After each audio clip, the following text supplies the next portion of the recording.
Create your day, live the secret, cherish the golden moments in time.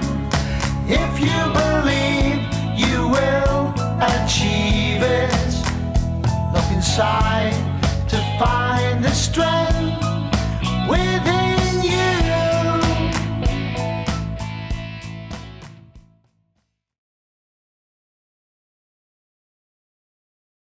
Hello, welcome to Two Different Worlds. I'm your host, Carl Stedmond.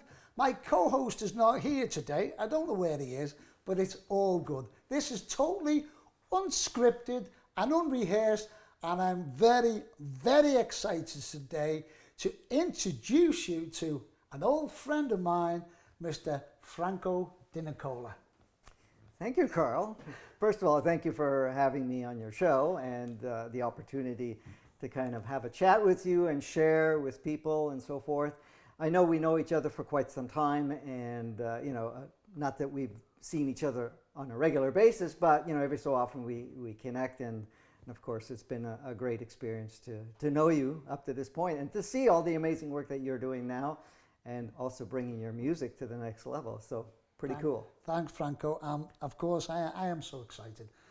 I know you've been so busy and you're doing so much work, and the show is all about consciousness. And I always ask my guests, when did you first awaken, and even some people are not sure, what do you mean awaken, having that shift in consciousness. But I know something about you so I'm going to ask you that same question. When did you first awaken or had a shift in consciousness? Well, it's interesting because, everybody has different modalities and different trigger points and different realizations that actually awaken them. And what does really awakening mean? It's about us starting to realize that we're more than this human experience, and we start to get to see that there's more to whatever is playing out. You get to see a deeper and more open platform of how we play. So back to your question, when did all of this shift?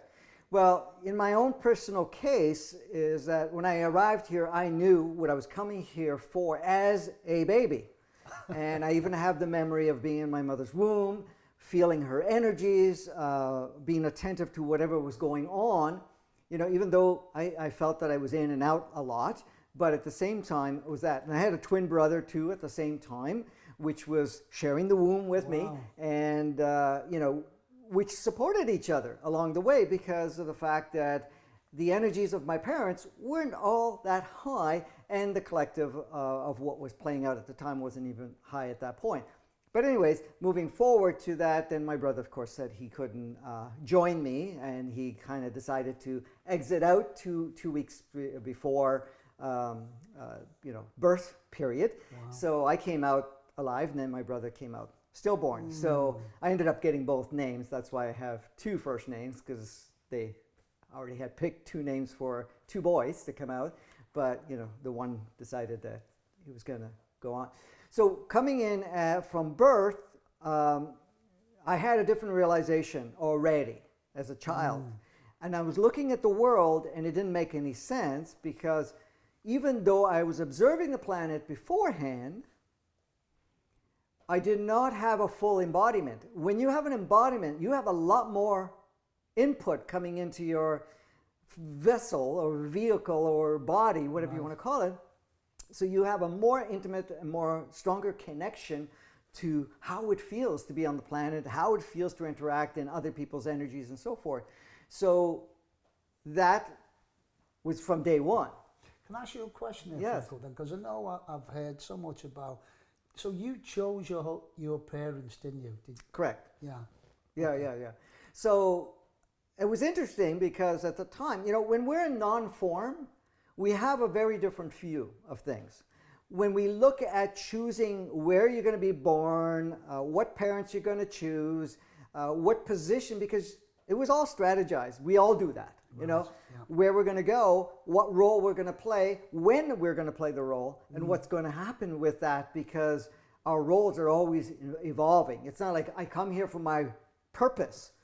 Yes, you may have that, but your purpose is always changing, because it's following how the collective is moving, how any interactions occur, so that it's always being updated and shifted. So you may think, okay, this is my role, but then that role becomes obsolete because it's not required. So you step into a different role or whatever it is. That does not mean that if you come here on the planet that you're the only one that has this role and that, you know, others don't have a role.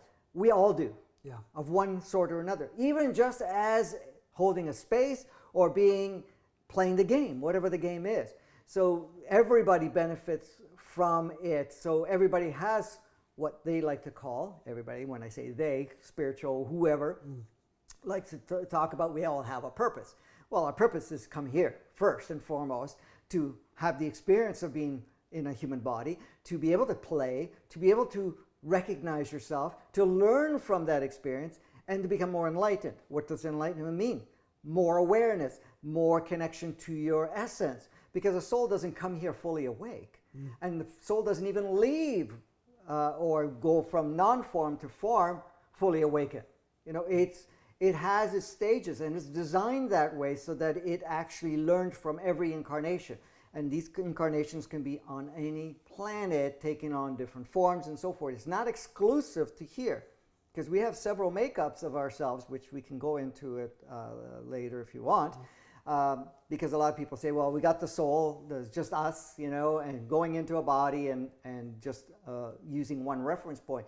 But we have 3 different reference points that we use as having a human experience. We have a body, which is a complete innate consciousness. It's an extension and expression through Gaia and all of its evolutionary cycles that it's gone through. So all the stages that it has become aware with all of the beautiful playmates, and that knowledge, that innate consciousness has been many series of humans and many series of other beings that have occupied planet Earth, and all sentient beings, being plant life, being animal life, oceanic, birds, you name it.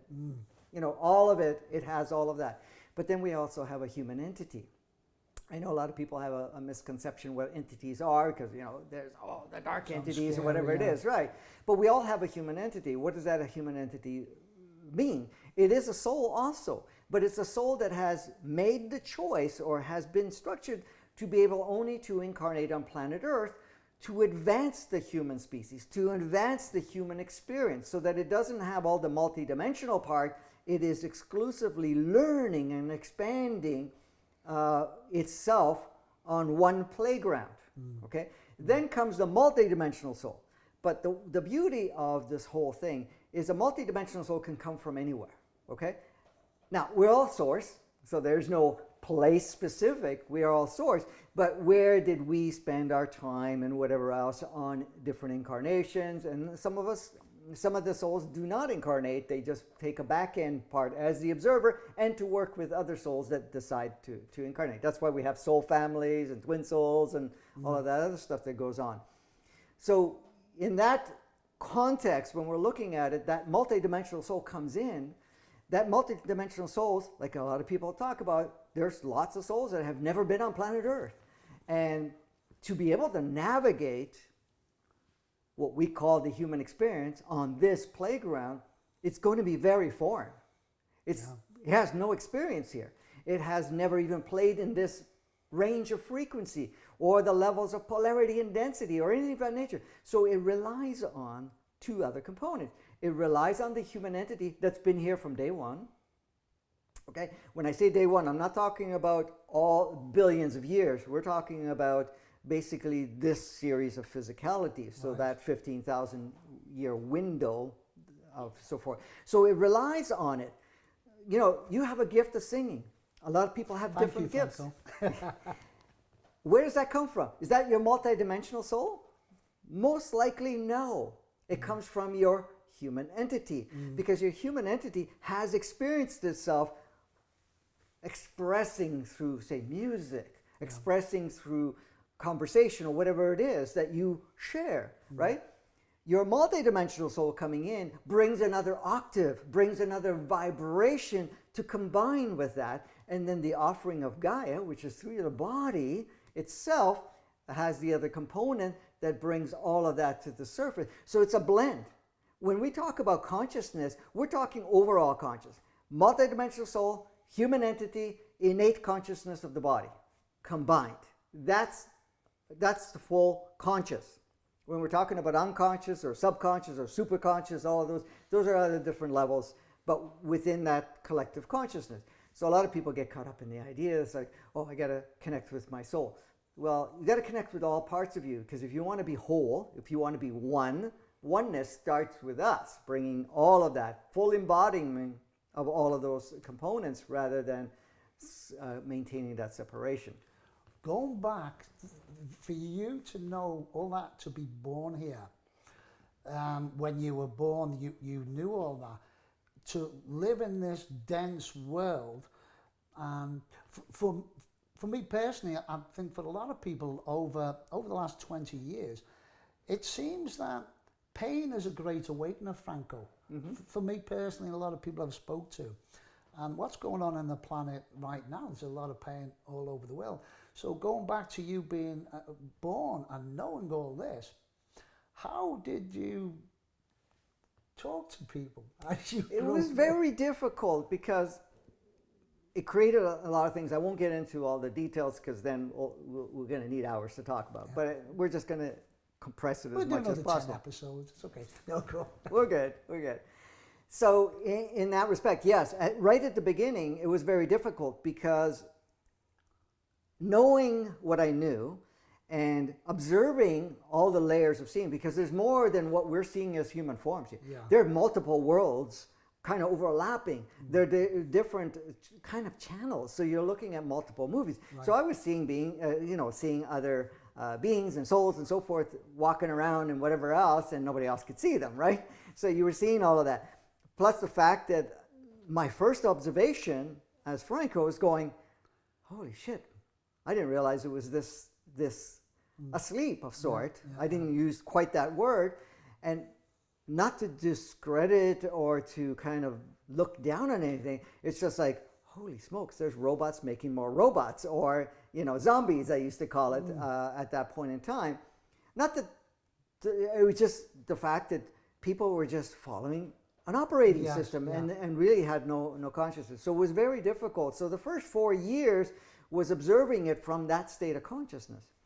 And then around 4 years old, my guide showed up again and said, listen, you cannot have the full human experience if you continue to carry what you carry. So you're going to have to lose 80%. You're going to have to forget everything.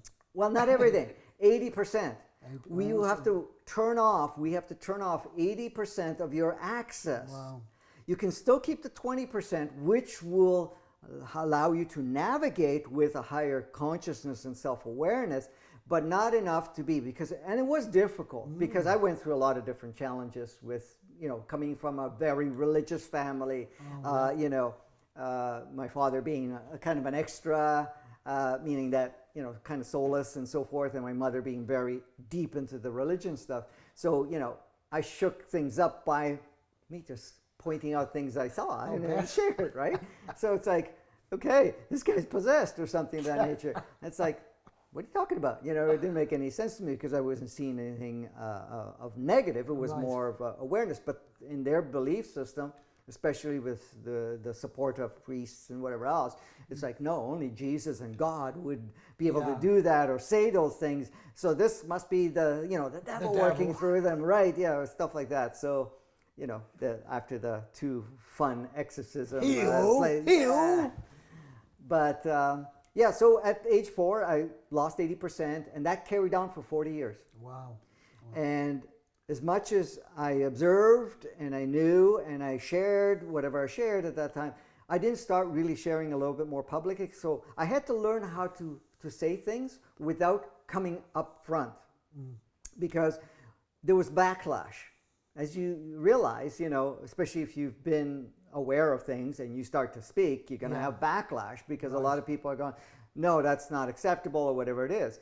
So for a long period of time, what ended up happening is I had to become a story maker or storyteller, saying, oh, in my dreams I saw this or shared that, because I couldn't say, hey, they're right here. They're saying what they're saying, right? Or whatever I was seeing. So I had to kind of do it that way. So over the 40 years until I was 44, and then at age 44, okay, we're going to start bringing back the 80%, but not like this. Yeah, slowly. We're going to increment it, and it's going to take up to 10 years to fully open the package. So it wasn't until 54, where I, basically had 100% access. So right now it's 10 years of full 100% access. Franco, so just for our viewers too, because I know that when I personally had this shift, and it wasn't nothing like yours, but I thought, am I going crazy? Because there were a lot of people who start to have this shift in consciousness when maybe 90% of the planet or more, who knows, I don't know what the rate is, don't know if you know, start to think, are you crazy talking like that? You've got to look outside to find God or Jesus or Buddha or whatever it is instead of looking within. How would you address that with people who are having this shift and they think they're going crazy? This shift in awareness? Well, yeah, that's pretty prevalent right now for a lot of people. And I've been actually sharing and doing this work for 36 years now, but the stages have changed. So in essence, yeah, they're going to think that they're crazy because they're able to understand things differently and whatever else, and there's nobody to reflect it, nobody to actually share the commonality. And I understand that because I had to deal with it. Like to me, it felt like I was the only one, right? At that time. That changed. That long ago. Yeah, you had no feedback, but then now there's a lot more. There's a lot of communities. There's a lot of people are wearing, becoming more aware, and there's more being shared publicly and so forth. Maybe not on the mainstream stuff for sure, but there are more and more people for that. So if you're starting to aware and start to see things a little more clearly and get a deeper understanding, you're not going crazy. You're basically accessing more of yourself. Right. And I love the point that you said, the first thing is that, okay, there's some deity out there that knows it all, is in charge and whatever else, and distributes roles, distributes what you do and don't do, what is right or wrong. That's not the way it works. No. The way it works is that you are it. Yeah. It's already within you. Okay? The Buddhists have a saying, Franco, and I love it. I'm it, you're it, and that's it. That's exactly. Simple, right? I like that. Yeah. That's beautiful. Yes. So it's not about looking outside. And this is where it's really important. And one of the things I had to learn for myself is that, when people talk about grounding, we're talking about not grounding just the Gaia, because that's only a small facet of it. It's grounding with yourself. You need to be your true self, your authentic self. What does that mean? That means you're connecting to you. You're accessing that knowing, which is your sourceness in this expression and so forth. So it doesn't matter what anybody says or whatever is being pushed out, you're staying rock solid with your own knowing. So a lot of people have to deal with that because they're in parts of the world or they're in connections and so forth that they're not getting the same support, feedback otherwise, so that they actually have to go within. And you've heard the saying, go within. What's really within? You're actually accessing that level of sourceness that is very unique and specific to you, which is what you came here to express and to experience. Not to go to say, well, I got to express source at this level. You came at your level. And each one of us is doing that. And each one, that's, when you have a puzzle, they have all these pieces. If you don't put all the pieces in, the puzzle doesn't get finished. Yeah. Okay? So we're each piece of the puzzle. So this whole shifting that we're going through, this awakening of consciousness or accessing ourselves, and creating, which is basically already exists, is unpacking this so-called new world or this higher level world with, using a higher density and a higher consciousness. We are unpacking it, where each one of us is a piece of it. Yeah. And it's not outside saying, okay, they're doing it, or this and that, and we just sit back and do whatever. No, each one of us. And this is why we're feeling the call. Pain is optional, like you said. Okay? Pain is optional. The only time pain comes in and the suffering and so forth is when we're identifying ourselves to that disconnected version. But pain is also used by our highest self. Because what happens? If we need it. to awaken. Well, yes, especially if we get stuck and complacent and we get caught up in the game and we get the nudging, we get the knowing, we get the whatever you're feeling saying, I need to step in and make a shift in my life, but they're not doing it. And if you don't get like the nudge, you don't wake up, you get the sledgehammer, right? Yes. That's what I got. So it starts on several platforms. First you get the nudge, then you get a little bit more feedback from other playmates or whatever it is, more of that intensity. Then you start to feel more. So it's like the alarm clock. Yeah. You know, if it's set up, you know, you get the little chime, then you get the louder chime, and then you get the real big chime. Wake up! And then sometimes you need, like you said, the sledgehammer, where it's like, how many people have had something like a major accident or major illness, and that's what was the trigger for them to finally let go of what they've been attached to and create another experience for yourself. Franco, you know what? It's been amazing, but we're out of time. I'd love to do another interview with you. Absolutely. So, ladies and gentlemen, Franco DeNicola, but we're going to be back again for 2 different worlds. Thank you so much, Franco. Oh, you're welcome. Thank you. Thank you. Create your day, live the secret, cherish the golden moments in time. If you believe you will achieve it, look inside to find the strength.